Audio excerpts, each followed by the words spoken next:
You're walking through an ancient forest cloaked in mist, your boots crunching softly over moss and fallen leaves. The trees, towering and twisted, seem older than time itself. In the distance, you hear something, a low guttural moan mixing with the rustle of leaves. Your heart quickens. Following the sound, you part the thick ferns, and there it is, a dragon. Its massive body sprawls awkwardly against a clearing's rocky outcrop. Glowing blue scales shift with flickering light like living embers, but some are scorched and cracked. A gash runs along its wing, tattered, leaking faint streams of golden ichor.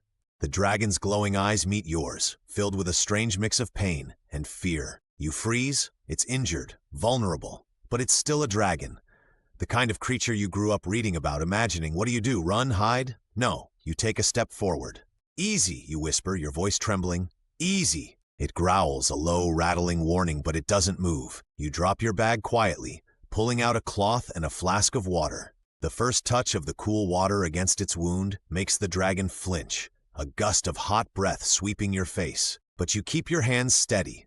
Slowly, carefully, you begin cleaning its injury, your hands trembling but steady. This becomes your routine. Every day you return to the forest, bringing herbs, bandages, scraps of food. You coax the dragon, gaining its trust little by little. One day it lets out a deep, resonant hum, something close to gratitude. Another day you find it waiting for you at the edge of the clearing. Its wing heals, mostly. Not perfect, but enough for it to try flying again.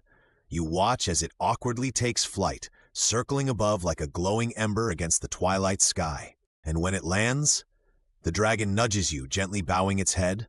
There's an unspoken promise in its eyes. One evening, as the sun dips below the horizon, painting the forest in shades of gold and crimson, the dragon curls beside you in the clearing.